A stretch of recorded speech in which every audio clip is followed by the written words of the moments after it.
একটা চাঞ্চল্যকর খবর এসেছে যেখানে আমেরিকা তাদের এয়ারক্রাফট বা ড্রোন খুব সম্ভবত পাকিস্তানের ভেতরে খুবই গোপনে মোতায়েন রেখেছে, এমনটাই দাবি করেছে আফগানিস্তান। এমনকি পাকিস্তানের সরকার তুর্কিতে গিয়ে তো এটা নিজেরা স্বীকার করেছে যে হ্যাঁ, আমরা আমেরিকার সাথে একটা গোপন চুক্তি করেছি, তাই চাইলেও আমেরিকার এয়ারক্রাফটকে এখান থেকে সরাতে পারব না, যা সরাসরি ভারতের জন্য বিরাট বড় একটা থ্রেট। স্পেশালি এমন একটা সময়ে যখন পাকিস্তানের এক্স অফিসাররা এমনটা ক্লেম করেছে যে নূর খান সহ একাধিক এয়ারবেস অলরেডি আমেরিকার সেনাবাহিনী কন্ট্রোল করছে বহু বছর ধরে। তার ওপর যেভাবে ভারত প্রিপারেশন নিচ্ছে পাকিস্তানে আক্রমণের, এটাও একটা গুরুত্বপূর্ণ টার্নিং পয়েন্ট হতে পারে বড় কনফ্লিক্ট। ফলে স্বাভাবিকভাবেই এটাকে নিয়ে আফগানিস্তান তো ক্ষেপে আছে, উল্টে ভারতও এমন কিছু অ্যাকশান নিতে শুরু করেছে যা পাকিস্তানের ব্যান্ড বাজিয়ে দেবে। যার আওতায় গতকাল ভারতের বিদেশ মন্ত্রণালয় অফিসিয়াল প্রেস কনফারেন্স করে এক প্রকার ওপেনলি তালিবানদের সাপোর্ট দিয়েছে পাকিস্তানকে ধ্বংসের জন্য। তাই প্রশ্ন ওঠা স্বাভাবিক যে আমেরিকার বিমান কি সত্যি পাকিস্তানে মোতায়েন রয়েছে, এবং যদি এমনটা হয় এর মানে কি আমেরিকা ভারতের হামলা থেকে পাকিস্তানকে বাঁচাতে চাইছে? এমন অবস্থায় ভারত পাল্টা কি অ্যাকশান নিয়েছে এবং কিভাবে গতকাল প্রেস কনফারেন্স করে তালিবানকে এক ধরনের সাপোর্ট দিয়েছে ভারত, যা পাকিস্তানকে সম্পূর্ণ ধ্বংস করে দেবে, সবটাই জানবো আজকের এই ভিডিওতে। খুবই ইন্টারেস্টিং ভিডিও হবে, তাই শেষ পর্যন্ত অবশ্যই দেখবেন। তো বন্ধুরা, আপনারা জানেন যে দুদিন আগে তুর্কিতে তালিবান আর পাকিস্তানের মধ্যে শান্তি আলোচনা চলছিল, যা ফেল হয়েছে। এখানে পাকিস্তান বলেছিল যে তালিবান ওদের শর্ত মানছে, কিন্তু গতকাল আফগানিস্তান যা খবর লিক করেছে তা সকলের হোশ উড়িয়ে দিয়েছে। রিপোর্ট অনুযায়ী এখানে বেসিক্যালি পাকিস্তান নিজেদের দেশকে আমেরিকার হাতে তুলে দিয়েছে আফগানিস্তানের ওপরে আক্রমণের জন্য, এবং আমেরিকা খুব সম্ভবত MQ-9 মতন কিছু অ্যাটাক ড্রোন পাকিস্তানের ভেতরে গোপনভাবে মোতায়েন রেখেছে, যাকে ব্যবহার করে গত কয়েক বছর ধরে লাগাতার আফগানিস্তানের ভেতরে হামলা চালানো হয়েছে। উদাহরণ হিসেবে এই রিপোর্টটা দেখ, এখানে বলা হচ্ছে যে এই গোপন ড্রোনের চুক্তির জন্য পাক আর তালিবানের মধ্যে শান্তি সমঝোতা ভেঙে গেছে। তালিবানদের দাবি ছিল যে পাকিস্তান নিজেদের দেশকে যেন আমেরিকার জন্য ব্যবহার করতে না, কিন্তু পাকিস্তানের অফিসিয়াল দাবি অনুযায়ী আমরা অলরেডি চুক্তি করে ফেলেছি আমেরিকার সাথে, তাই এই ডিল ভাঙা অসম্ভব ব্যাপার। অর্থাৎ সহজ ভাষায় এতদিন ধরে যতগুলো আক্রমণ আফগানিস্তানের ওপরে হয়েছে সবটাই সম্ভবত আমেরিকান অ্যাটাক ছিল, পাকিস্তানের নয়। এবং আমি তো শুরু থেকে এটা বলছি, এখানে বেসিক্যালি আফগানিস্তান বনাম পাকিস্তান না, বরং ভারত বনাম আমেরিকার একটা আনঅফিসিয়াল শীতযুদ্ধ চলছে। এবং আজকের এই খবরটা আমার ওই কথাকে 100% সত্য বলে প্রমাণ করে। আপনাদের জানিয়ে রাখি যে এর আগে রয়টার্সের খবর অনুযায়ী গত আগস্ট মাসেও একটা ড্রোন স্ট্রাইক হয়েছিল আফগানিস্তানের ভেতর, যেখানে প্রচুর সাধারণ মানুষ মারা যায়। সকলেই এটাই ভেবেছিল যে এটা হয়তো পাকিস্তান করেছে, কিন্তু এখন বোঝা যাচ্ছে ওটা অ্যাকচুয়ালি আমেরিকান ড্রোন অ্যাটাক ছিল। সেমভাবে এ মাসের 16 তারিখে যে ডবল ড্রোন অ্যাটাক হয়েছিল আফগানিস্তানের ওপর, সেটাও পাকিস্তান করেনি, বরং আমেরিকা করেছে।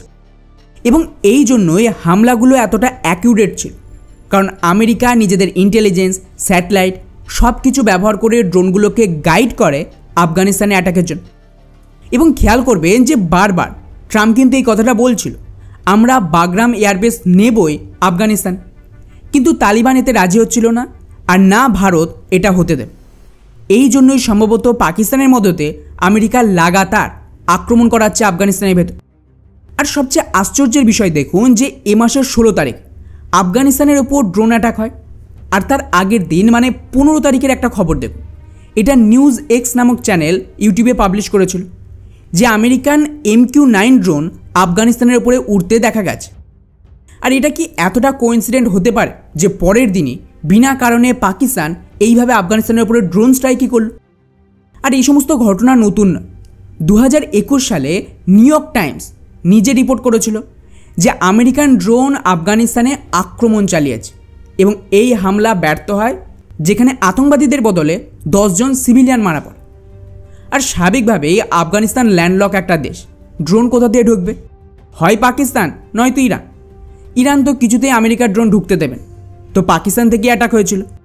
এরপর পরের বছর মানে 2022 সালে এগেইন আমেরিকান মিডিয়া রিপোর্ট করেছিল যে আরও একটা ড্রোন স্ট্রাইকে আল কায়দার জঙ্গি মেরেছে আমেরিকা আফগানিস্তানের ভেতর।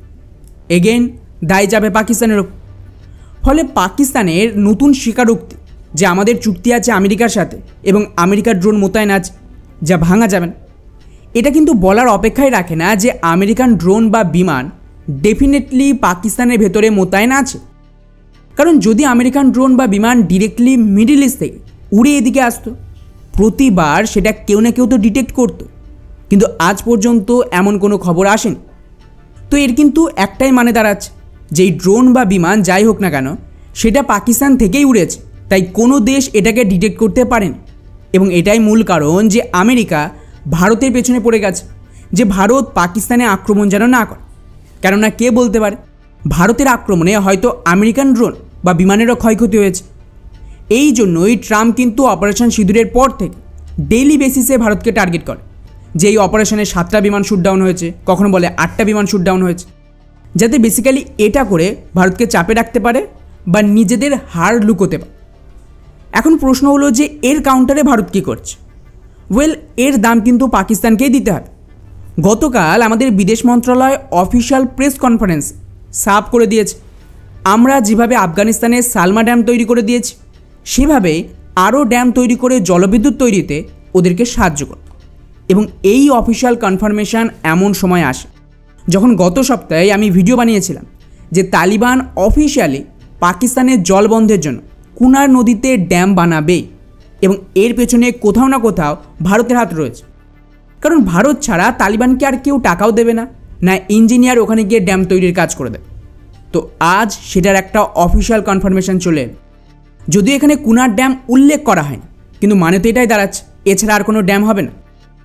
আর শুধু তাই নয়, যে সময়ে ভারত আফগানিস্তান থেকে পাকিস্তানের জলবন্ধের প্রিপারেশন নিচ্ছে ঠিক তখনই খবর আসে যে ওদিকে আবারও পাকিস্তানের ওপর টিটিপি আক্রমণ করে পাকিস্তান আর্মির ক্যাপ্টেন সহ 6-7 জনকে মেরে দিয়েছে। অর্থাৎ স্ট্র্যাটেজিক ক্লিয়ার, এটা আফগানিস্তান বনাম পাকিস্তানের লড়াই না, বরং এটা ভারত বনাম আমেরিকার একটা শীত যুদ্ধ চলছে, যার আওতায় ভারতের প্রথম ধাপ হল ভারত আর আফগানিস্তান দুদিক থেকে পাকিস্তানের জল আটকে দেওয়া, যাতে পাকিস্তানের ইকোনমি, ফসল সব কিছু শেষ হয়ে যায় আর ওখানে দুর্ভিক্ষের অবস্থা তৈরি হবে। আর দ্বিতীয় ধাপ হলো তালিবানদের ব্যবহার করে যতটা সম্ভব পাকিস্তানের ভেতর থেকে ওদেরকে শেষ করে দেওয়া এবং তার সাথে এই দুটো সীমান্তে লাগাতার আক্রমণের মাধ্যমে পাকিস্তানের ব্যান্ড বাজান। আর তাছাড়া অলরেডি আমাদের সেনাবাহিনী দ্বিতীয় রাউন্ডের জন্য প্রিপারেশন আজ থেকে শুরু করলো এবং আমেরিকা যদি নিজেদের বিমান বা ড্রোন যাই থেকে থাকুক না কেন পাকিস্তানের বেসেই রাখে, তাহলে ভারত ওটাকেও ডিস্ট্রয় করতে পারে এই অপারেশনের দরুন পাকিস্তানে হামলার নাম। এর জন্য ওরা আমাদেরকে দোষ দিতে পারবেন, কারণ হামলার দরুন কার বিমান কোথায় রাখা আছে সেটা তো ডিফারেন্সিয়েট করা সম্ভব নয়। ফলে যত দিন যাচ্ছে আমেরিকার আসল খেলাটা দুনিয়া বুঝতে পারছে এবং ভারত কিন্তু সেই অনুযায়ী নিজেদের পাল্টা দান চালছে।